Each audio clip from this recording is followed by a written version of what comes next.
Bleacher Report here, and if there's any inclination that someone has a concussion, they go to concussion protocol. We don't mess with that, never have. Michael McDaniel and Tua Tagovailoa being clear to play tonight after being evaluated after a concussion last week, which this is honestly very interesting that you didn't really see him notice any signs. A lot of people in the comments were saying that as well. How did he notice that when he stumbled over? He should use his common sense, things like that, which I definitely do agree.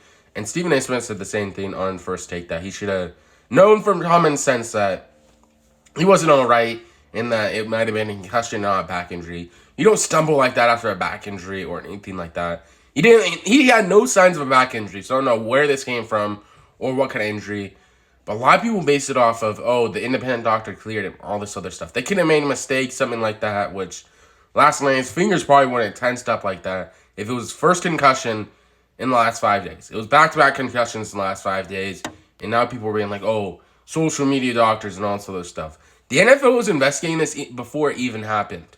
They were investigating the one from last week. So I don't even get what you're talking about. There's already evidence that people believe that he had a concussion last week. It's not just social media doctors and all this other stuff.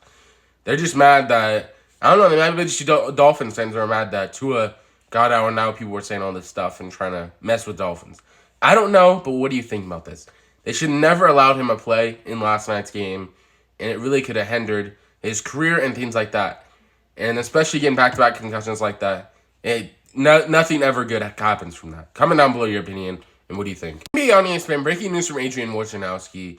Blake Griffin has agreed to a 1-year deal, fully guaranteed, with the Boston Celtics. Sources tell Adrian Wojnarowski, this is a very good signing for the Boston Celtics. I think this will help him a lot, but the main reason why I think the Boston Celtics won't go as far as they did last year, losing their head coach, I think that whole situation isn't probably going to help him a lot. I think Blake Griffin, I think, is definitely a good piece. And there are Malcolm Brogdon, Jason Tatum, and Jaylen Brown. And hopefully, I think it was a good thing that they didn't get Kevin Durant. Trading away Jaylen Brown for Kevin Durant would have been a horrible mistake and probably would have hindered their ability to make the playoffs this year. Be on ESPN and ESPN Plus. So Cleveland Cavaliers average win total is supposed to be 42.9. And the Lakers is going to be 36.8, which I can definitely see 36.8. Last year, I think it was in the 30s. 42.9 sounds about right. I think they definitely are going to make the playoffs. Shows a picture of LeBron because he definitely played for both the franchises and was probably the most famous Cleveland Cavalier ever.